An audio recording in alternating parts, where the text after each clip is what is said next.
abogado mo kung meron nga bang talaga? Di ba? Wala eh. Pinalalim mo lang ng pinalalim ang hukay mo and now you are facing a very, very difficult situation na hindi ka sure kung makakalabas ka or hindi. Anyway, nagbigay alam si Gusgusin sa kanyang nakaraan kung saan noong 2010 up to 2020. Totoo naman po na noong pong 2010 up to 2020 po, nung ako po ay nakulong, totoo naman po na marami pong ikinaso sa akin. Marami pong nag-file ng kaso sa akin. Totoo po yun. Marami pong ikinaso sa akin, especially po dyan sa Caloocan, Pasay, Makati, Baguio, at Quezon City, at Manila. Samut-saring kaso po. Ako. At yan nga po. So, for clarificatory lang po, totoo naman po yun na kung saan ako po ay nakasuhan ng anti-alias law. Kinasuhan din po nila ako ng illegal use of passport. Kung ano-ano po, samut-sari pong kaso. Pero for clarificatory po, andyan, pakikita ko po lahat yun. Eventually po ay acquitted naman po ako lahat at permanent dismiss na po yung iba. So lahat po ng mga Baguio, yung anti-optometry law, yung anti-passport law sa Quezon City, yung estafa daw po sa Pasay, yung pong sa Caloocan, na Bausi, at ay yung sa Manila po na anti-alias, at yung sa Makati po na estafa daw, ay makikita niyo po yan ay acquittal and permanent dismiss po, halos pang kalahatan. Normal naman. Yang mga yan, kaya ka na-acquit, ay napaka-easy lang. Dahil hindi na inatenda ng mga tao na yan ang reklamo nila sa'yo. Naintindihan mo?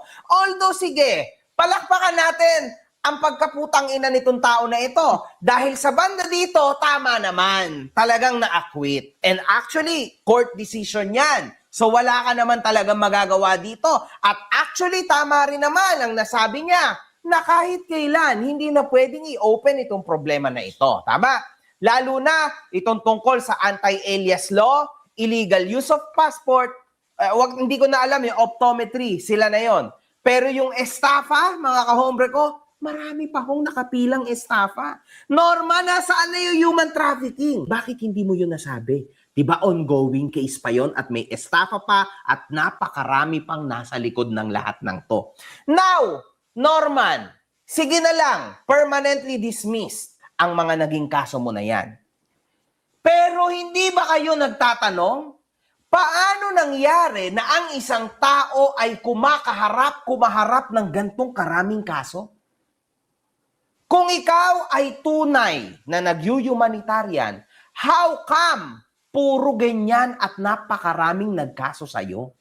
Alam nyo, mga kahombre ko, uulitin ko lang, may mga tao kasi na gusto na lang mag-move on sa buhay nila. Mas pipiliin yon, lalo na at maybe somewhere down the line, nakuha na rin nila yung nawalang pera sa kanila. Saka eto si Culaong, kaya nag-humanitarian yan para mapagtakpan ang kanyang mga kasalanan o ang kanyang mga kaso. Diba? Buti sana kung nauna yung humanitarian Una yung humanitarian, tapos saka lumabas yung kasong estafa, anti-passport law, anti-optometry law. Yun sana yung okay. Nauna yung mga pag-humanitarian, baka isipin pa natin na meron naninira dito kasi tumutulong. Pero, nauna po ang mga kaso ni Culaong. Human trafficking, yung mga anti-alias law na yan, o yung pati yung mga estafa, nauna pong lumabas yung mga yan. Saka pa lang po, si Culaong naggawa-gawa ng mga kunwari tulong. Na mga kunwari humanitarian na para makatulong kuno sa mga kababayan natin. Style lang 'yon.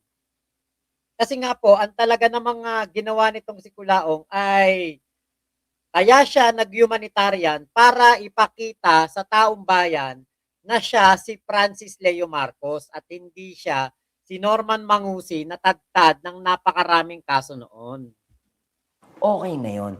Quits na yon. Kesa makita pang pagmumukha nito sa korte. Kaso wala tayong magagawa. Kasi yan ho ang due process. Pero mga kahombre ko, mapapansin nyo rin, ayan yung luck ni Norman.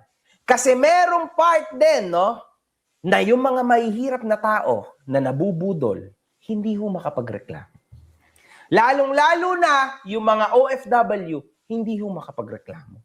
Malamang, nasa ibang bansa yan. Mas pipiliin pa ba nila na kuhanin yung 300, let's say 300,000, 400,000 kada tao, let's say example, na nawala sa kanila dahil sa kagunggungan nila, tas mawawalan sila ng trabaho, labas lang sila ng labas dito sa Pilipinas ng pera, wala silang kikitain para sa sarili nila at sa pamilya nila, o umalis na lang sila, magtrabaho, mag-ipon na lang ulit, lulukin na lang na mali sila, na pinagkatiwalaan nila ang tao na ito.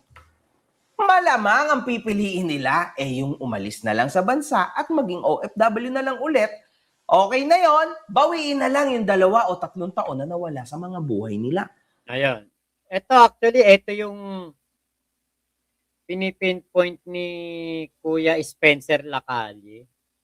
Sana mapanood to ni Kuya Spencer kasi yan yung kino-question niya kay MG nung umakyat sila dito. Nung nagkaroon tayo ng live with the 14 vloggers and rappers. Ito yung issue na nabanggit ni Kuya Spencer na parang hindi daw naiintindihan ni MG yung sitwasyon ng mga OFW na naloko nitong si Kulaong. Ngayon, sana napanood to ni Kuya Spencer para malaman niya na hindi naman ganun lang din na basta na lang parang hindi naiintindihan ni MG yung sitwasyon ng ating mga kababayan. Talagang meron nga pong iba nandito na sa Pilipinas hindi pa makapagdemande. 'Di ba? 'Yun ang totoo niyan. So maganda rito kay MG, 'di ba? Na habang tumatagal, mas lalo niyang naiintindihan at mas lalo niyang nararamdaman kung ano ang pakiramdam ng isang gustong-gustong magkaso kay Kulaong, pero nakatali ang kanilang katawan sa trabaho.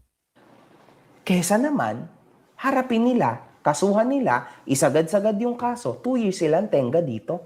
Tandaan nyo, huwag mababaw ang utak. Kung ikaw ay nasa Amerika, sa Europe, o kung saan parte ng mundo, pwede naman yon, tama, through CCTV, through video call. Through video call, ikaw maikipag-hearing. Pwede yon. Kaso dapat, ikaw ay nasa Philippine Embassy. Papaano ho kung sa Amerika? Madaling araw sa Amerika, umaga dito. May bukas bang embassy na ganong oras? Kasi hindi na jurisdiction ng Pilipinas ang Amerika. Di ba? Galing alam nyo, nakakatuwa na madinig tong mga ganitong paliwanag kay MG. Kasi para hindi na, kasi merong mga, meron tayong mga nakikitang mga comment. Ba't hindi kayo magkaso? Mga ganon. Nasaan na yung kaso nyo? Nagkaso ka na ba? Di ba? Maganda yon na meron pong nagpapaliwanag na na ganito. 'Di ba? Merong ganitong nagpapaliwanag na katulad ni MG na malaki ang followers, malaki ang kanyang channel, maririnig ng mga tao na atat na makapagkaso yung 5 mommies, makapagkaso yung mga nabudol ni Kulaong sa Amerika, sila Nasukir, sila Kuya Alpha, ganyan. Kasi nga, talagang kapag ikaw naman kumikita ka ng, let's say, sabihin na lang natin, kasi parang nabanggit sa akin ni Kuya Nasukir noon, malaki kinikita niya, parang kaya niyang kumita ng 1,000,000 piso sa loob ng ano, ng 3 buwan o 4 na buwan doon sa Amerika. O, kung gano'n kalaki kinikita niya, 'di ba? Tapos kung magkano yung nabudol sa kanya, pagpalagay mo na lang nabudol siya ni Kulaong ng 250,000. O, 'di sa isang buwan lang parang nabawi niya na 'yon, 'di ba? Oo nga, hindi siya nabayaran ni Kulaong pero bumalik sa kanya yung pera, 'di ba? Parang ano na rin 'to, kumbaga talagang lahat naman gustong magkaso. May mga nakausap ko at, sa grupo ni Kuya Nasukir at dito kay Kuya Alpha, meron namang mga tao o mga dating sumusuporta kay Kulaong na gustong-gustong magkaso.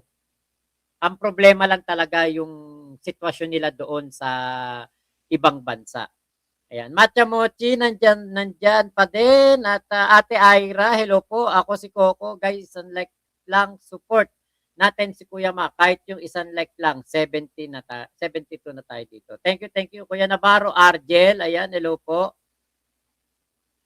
Okay, Kuya Henry, like po tayo, may magagalit. The Modern Parents, Ate Cynthia, Fritz Wieland, Ravenclaw, hello po. Ate Katrina Love, ayan, germ out, then thumbs up. Paano pala kita ma-message, Boss Mac? It's about humanitarian scheme na bid sana if interested ka, kaso naka-English format. Teka, sige, mamaya, ilapag ko yung email ko mamaya. Okay, eto, play pa tayo. Ayos talaga to hindi ko pa kasi ito napapanood itong vlog na ito ni MG. Ang galing kasi naipapaliwanag niya ng maayos ngayon.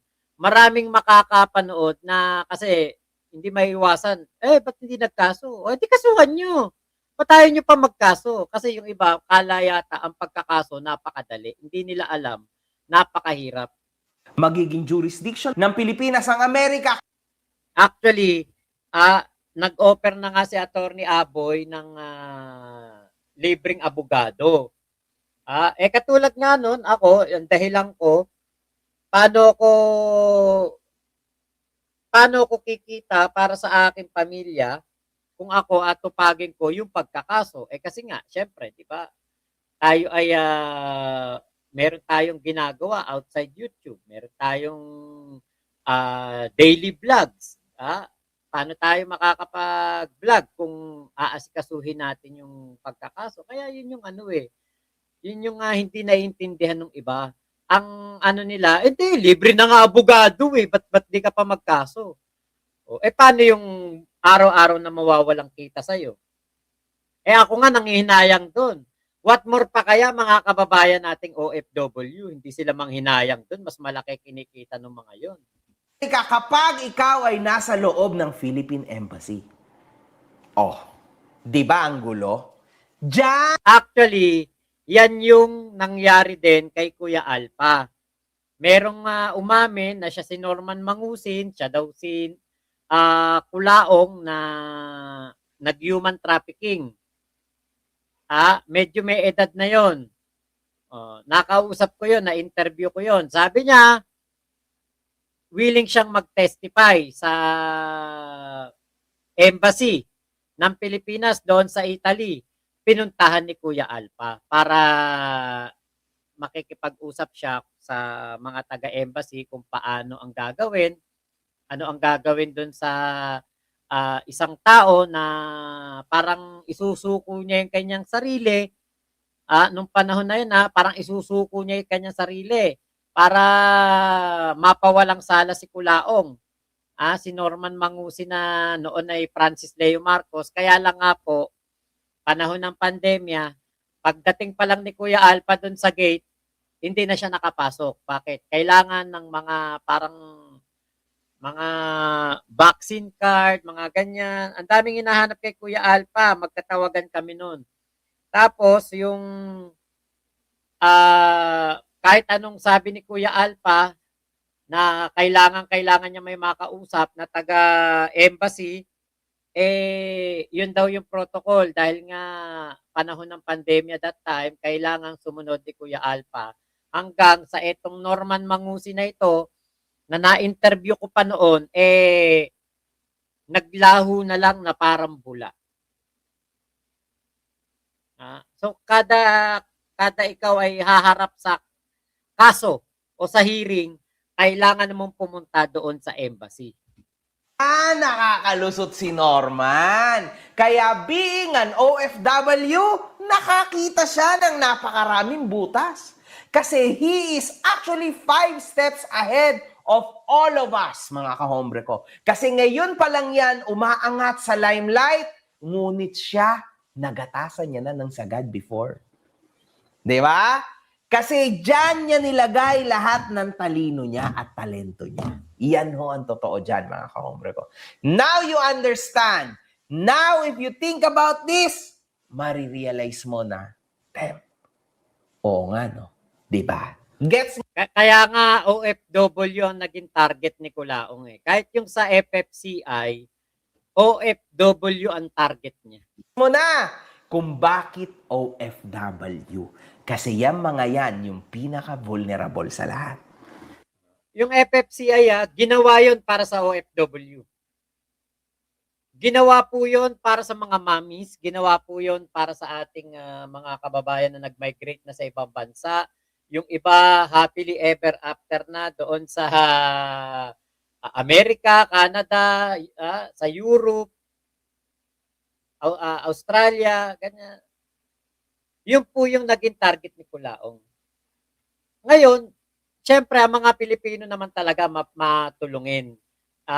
Actually, maeengganyo ka talaga sumali sa FFCI eh. Bakit?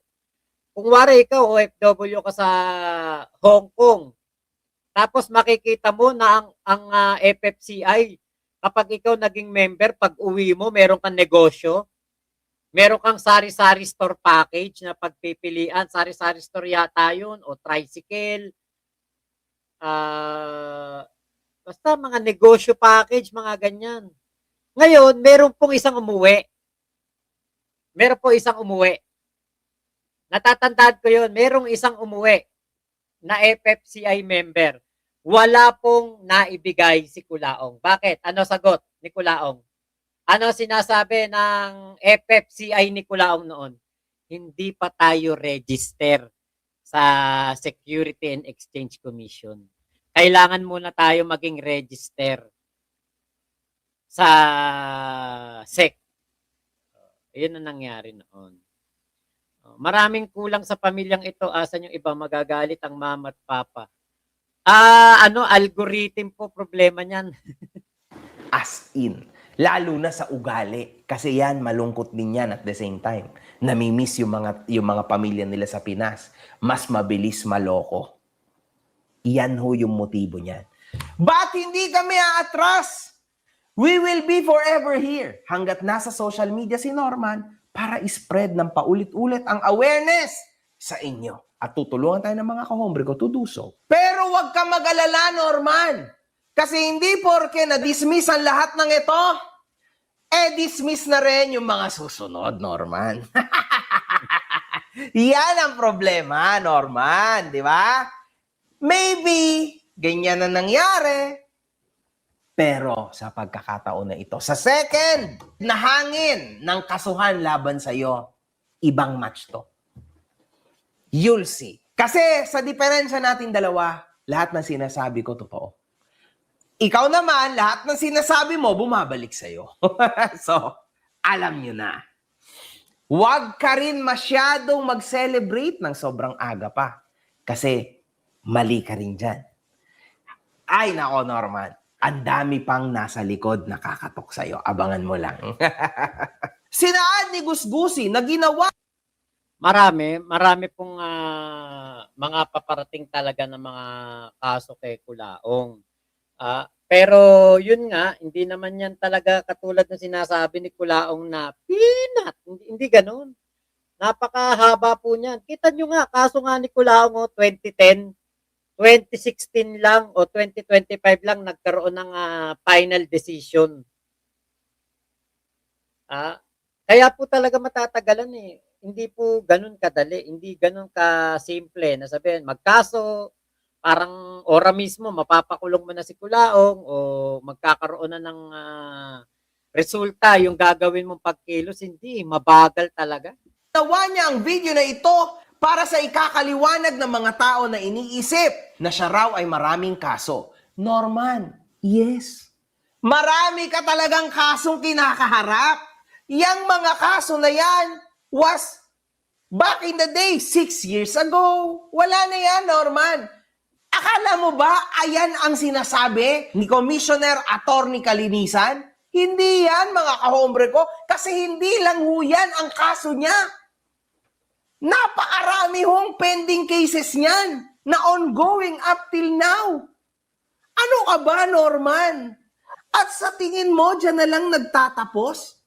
Yung passport mo? Hindi ka kasi talaga tunay na inupakan sa passport mo. Abangan mo. It is coming big now. Di ba? Masyado kang kampante, Norman. Yan ang pagkakamali mo. Yun ang pagkakamali ni Kulaong. Kampanteng-kampante siya. Like, katulad nun, nung February 24, nung mahuli siya. Kampanteng-kampante siya na hindi siya mahuhuli o hindi siya mapoposasan doon. Sabi daw ng abogado niya, wala siyang, hindi siya kailangan doon sa Parañaques, doon sa hearing o kung ano man ang gagawin doon. Hindi daw niya kailangan pumunta ng Parañaque. Ayun, nag-live sa Sheraton. O di naposasan. Madami na akong hint na binibigay sa'yo even before. Warrant, hindi ka naniniwala. This time, Norman, promise, maniwala ka. Talagang totoo na to. Ito, legit. Passport mo, birth certificate mo will be put in the middle, sa hot seat. Talagang may mahahanap dyan. Sure yan, Norman. And you'll be paying big time, man. Yan talaga. Nako, Norman. Grabe yan. So, ang pinararating ni Norman, mga kahombre, Eto yung yung mga kaso niya katulad niyan yung sa passport. Hindi ko alam na nasa akin pala yun, yung na yun, yung parang video na yun. Na-reactionan ko pala yun kay FLM4 Filipinos. Kaya lang, nung na-reactionan ko, ano na siya, yung katulad nito, putol-putol. So, wala yung pinaka video na yung mahabang parte na yung sinasabi yung patungkol kay Kulaong. Buti na lang, may nagpasa na sa atin ito, si Matcha Mochi. Siguro napanood niya to, eto. Ito na yung huling araw na sasagutin kita. Kinang ina mo. Oo.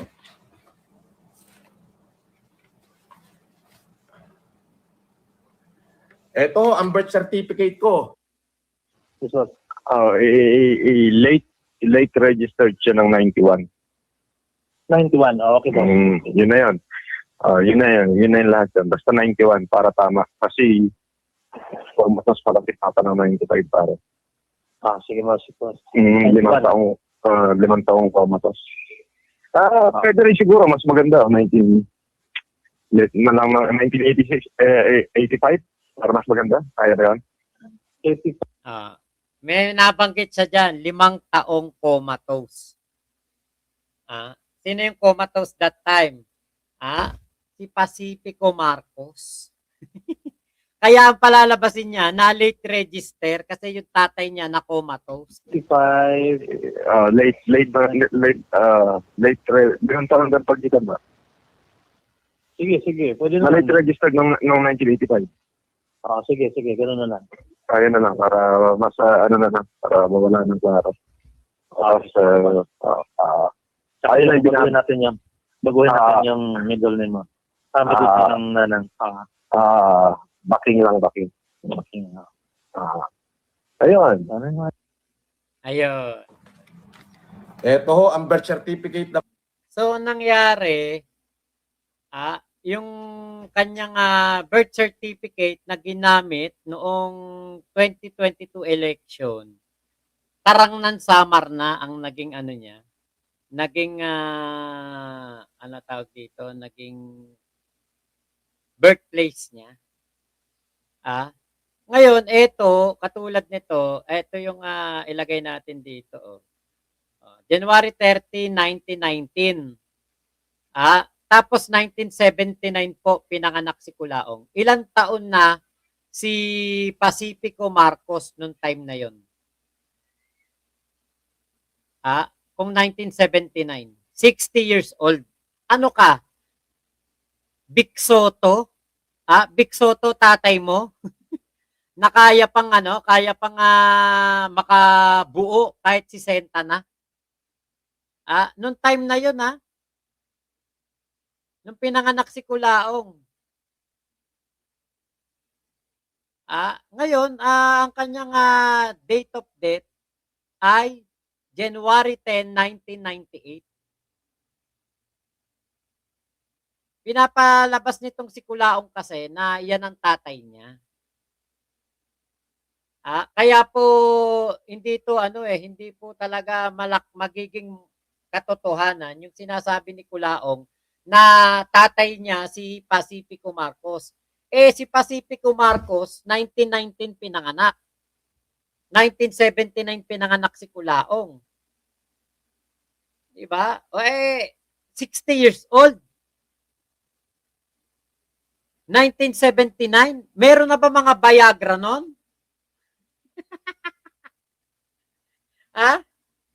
Di ba? Meron na bang ganon noong 1979?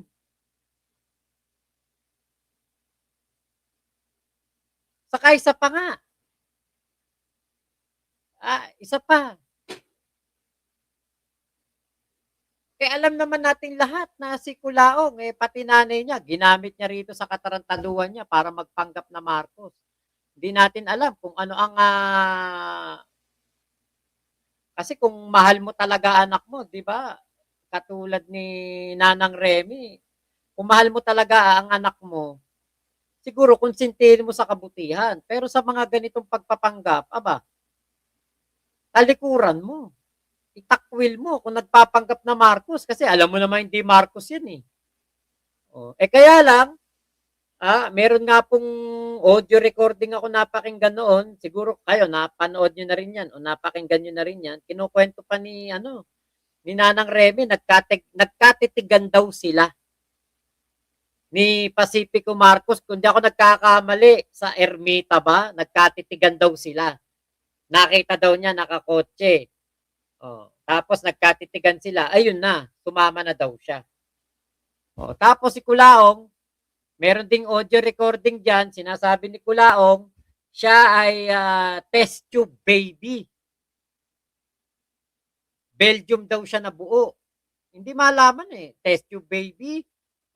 Tapos doon naman sa isang kwento, yung kausap niya, yung nag-record ng patungkol doon sa sinasabi niyang kapatid siya ni Bongbong Marcos, sa Belgium daw siya nabuo. Dahil daw si FM Senior ay natakot kay Berong Bulag.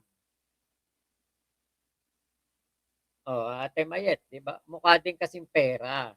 Ayun. Baka napangakuan ni Kulaong na ibibili na nga napakalaking ulingan. Kasi nung pinuntahan ni Nanay Mary Ann yan